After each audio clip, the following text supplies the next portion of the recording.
Good morning everybody. So today we're going to do a video about my install of a new power system in our van. So we installed 4 Battle-Born batteries, a 2000 watt inverter, and we installed solar panels on the roof, solar charge controller, and a DC to DC battery charger.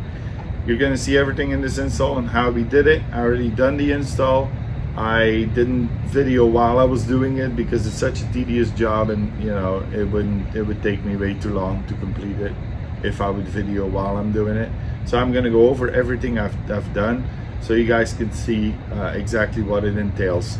I want to reiterate something really fast. This is not I'm not a professional electrician. This is not electricity advice in any kind of way.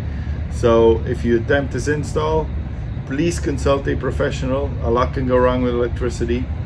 Again, we don't accept any liability if you do this install without professional advice based on this video. This video is solely for entertainment purposes, but I wanted to give you guys a look of how it really, what it all entails and how it is done, and the differences between an original system and the system we put in our existing RV. And whether you have a Winnebago ERA like we do, or you build a custom Sprinter, or you have an Airstream Interstate, or any other brand, they all pretty much have the same principle and they all pretty much work the same.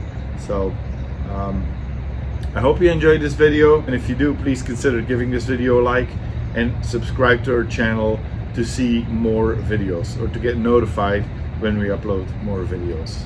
So the first thing we did on our Sprinter is, because we wanted to have more light power, and we also did that on our custom van, is we installed this light bar underneath. It's extremely bright, so we installed that. And then of course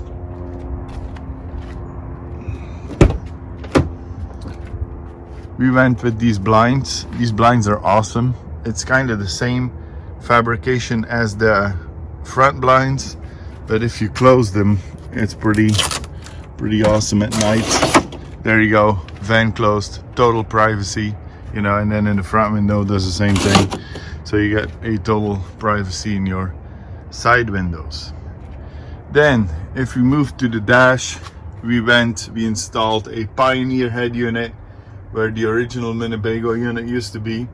Where you have a Winnebago or any other unit, a lot of manufacturers go with their own brand, and they're not usually the best quality. So we went with that.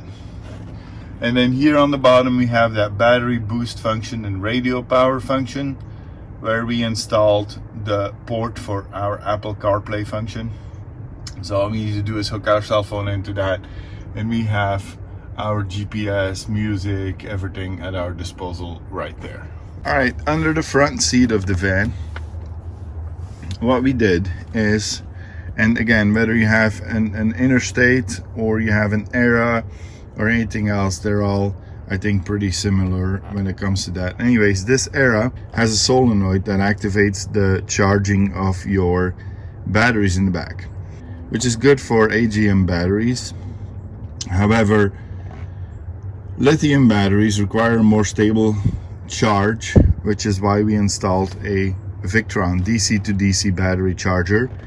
And we kept the original solenoid in place, but we disabled it. So we took this cable off, and we won't retain the battery boost function that way. But in all the time that I have an ERA since 2019, I have never used the battery boost function, so I don't think I'm really gonna miss it, which is why we disabled this.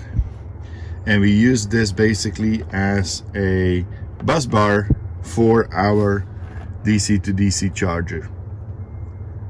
This goes to the coach battery. It comes from the car battery, goes to the coach batteries, and it maintains a stable charge. And it's also, you can download the app and see everything, how that was, you know, how it's charging, how much it's charging, how much output it has, and all that kind of stuff.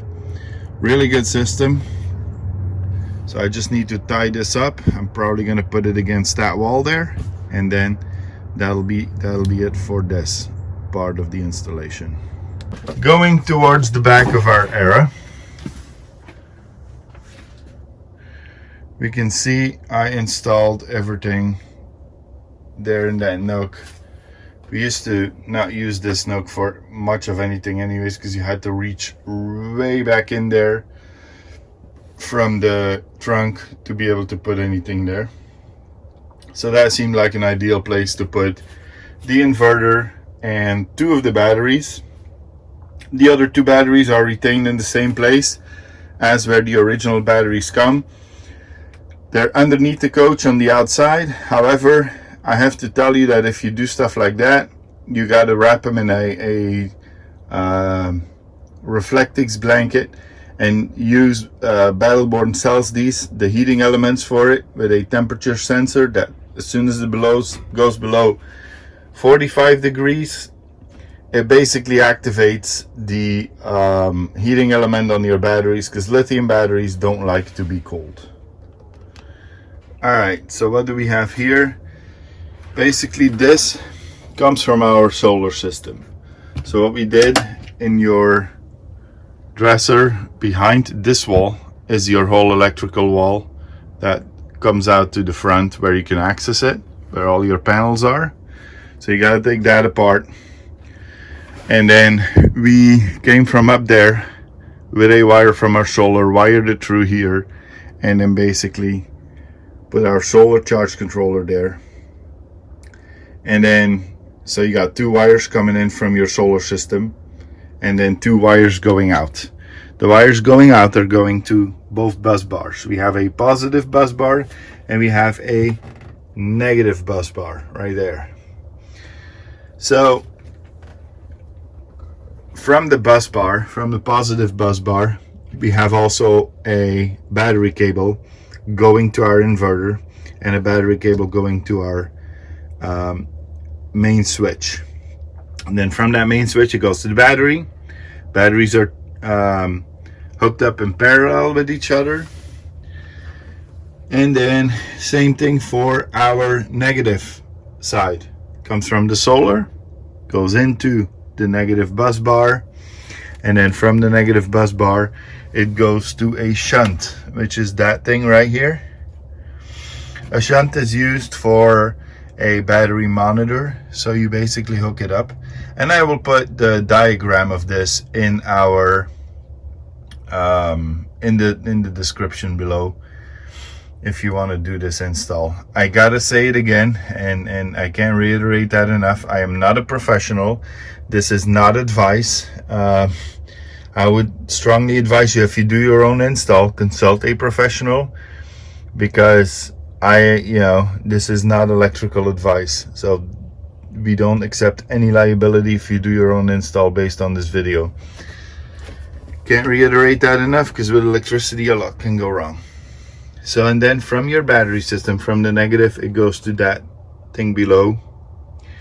And then from the negative, it goes, from the negative bus bar, it goes into the inverter.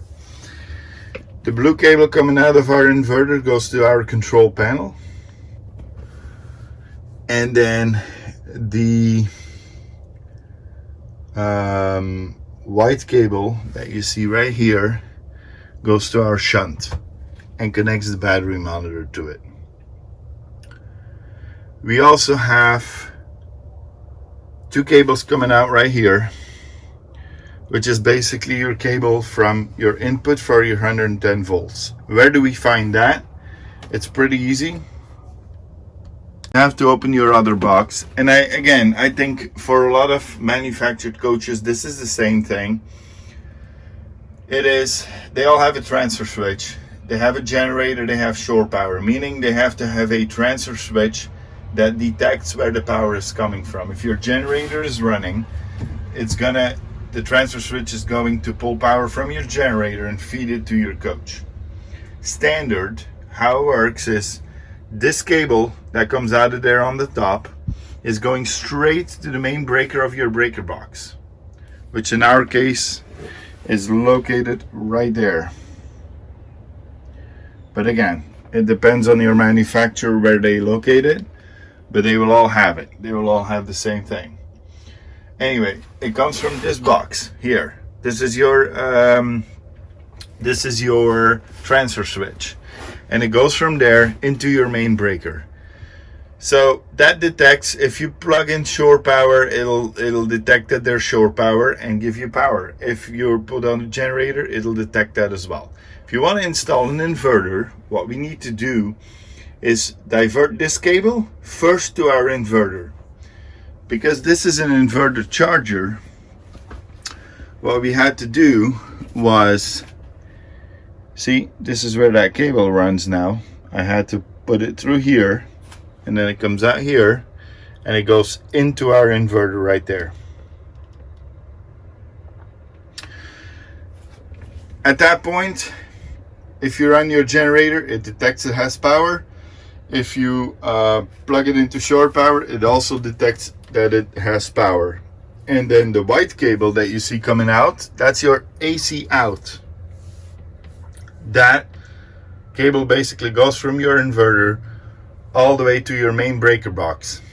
You unplug your main breaker, you take out the cable that comes from the inverter, that comes from the transfer switch, shorten it, put it in the AC and in your inverter, put a new cable. I use 12 gauge cable just to be safe. It's all pretty close, but it's a little bit overkill probably. But anyway, I used the biggest cable I had, which was 12 gauge. So we ran that underneath there into our breaker box. If I turn on the inverter, you'll hear the microwave beep, which I can turn it on right here. However, if you want to have easy access to it, you need to buy the Victron Multiplus remote controller, which is what I used, and we installed it on the wall. It looks like this. So that's another one, that's a spare one I have, but so it looks like this, and you install it on your electrical wall, and then you can basically, you mimic all the functions from here onto this panel, and you can put it on a lot easier. This is another view of the system, and again, 2 of the batteries are underneath the coach. If you do that, make sure that you put them put a heating element around it. Battleborn sells those with their batteries if you want, and you hook it to the positive and the negative pole of the battery, and it has a temperature sensor on it. Everything works automatically. If it goes below 45 degrees, it'll heat up your battery to ensure longer battery life. But this is our whole system, how we installed it.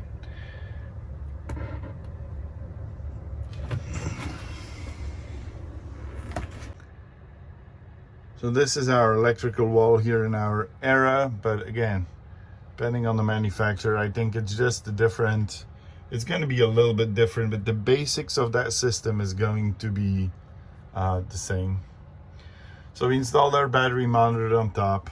You can see we have 13.28 volts at this time. We have 400 amp hours.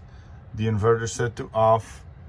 If we turn it on, there we go. You hear the microwave beep. That's a sign that everything is turned on right now. We have 110 volts along the whole coach. We can run everything on the system except for the AC. We can even run our AC fan, but we cannot run the AC function itself. Maybe if I put in a soft start, it might work, but at this point I haven't yet. That's on my list of things to do for the future, but I haven't yet at this time. So we can run everything in the coach. We can run all the outlets. We can run the microwave. We can run the fan of it. We can run our front fan. Anyways, that's basically how it is. That's basically our whole system. Now I got to put it all back together, but that concludes the install. So I'm going to put the schematics for this in the comments below so you can see it and go off of that. And then for your AC power, because you got 2 systems running in an RV, you got a 12 volt system and you got a 110 volt system. Again, 12 volt system, it's easy. Just, draw out your schematics, and then your 110 volt system, basically what you need to do is your output, follow your output from your transfer switch, and that is your input in your inverter. And then your output from your inverter goes into your main breaker of your breaker box. I hope this clarifies a whole bunch of things. And again, this is the 3rd time I'm going to say it. I am not a professional electrician. If you want to do this install. I would highly recommend you consult a professional, because a lot can go wrong with electricity, especially if it's not wired correctly. So this is not electrical advice. This is solely for entertainment purposes. And if you attempt this and do not consult professional advice, we are not accepting any liabilities for this video. This is solely for entertainment purposes. So I wish you all a great day. I hope you had a good time looking at this install, and I hope you learned a couple of things. And as intimidating as it was for me in the beginning to do this install, I didn't know where to start. I didn't know much of anything. I basically bought all my parts first, and then was like, all right, now I spent the money, so now I have to do the install. So I kind of forced myself that way. But anyways, if this was intimidating, it's really not. I mean, having done this install, it's a lot easier than it actually appears in the beginning. We have a lot more power now. 4 lithium batteries in this coach is plenty of power.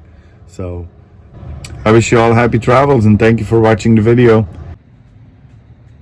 So this concludes the video of the install of our whole new electrical system. Basically 4 battle-born batteries paralleled, 2 underneath the coach in the original places where the AGM batteries used to be.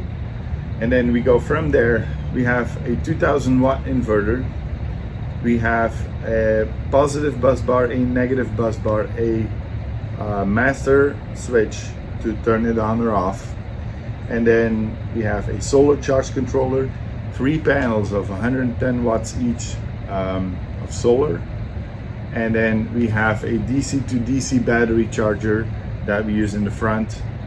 When the van is running, it basically charges the batteries off of the alternator of the car. In this van we have 4 sources of charging for our batteries. We have the generator, we have the engine of the car, we have shore power, and we have solar. So for us, this system is basically exactly what we wanted. Good thing about this system is you have an app that basically will you can follow everything, connect to all your components by Bluetooth, and see everything on your phone, everything in one portal, which is awesome as well. Victron did not sponsor this video, so I'm not biased to promote their products, but they're just very good products. In our custom built van, we are going to install a 5000 watt inverter because we're going to power a whole lot more.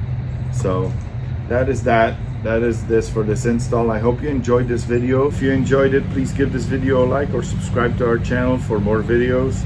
We are doing videos on modifying this Winnebago ERA to our likes and needs. We are doing videos on building our custom Sprinter from scratch, and then we are doing videos of our travels, which soon we're gonna do another one of those as well.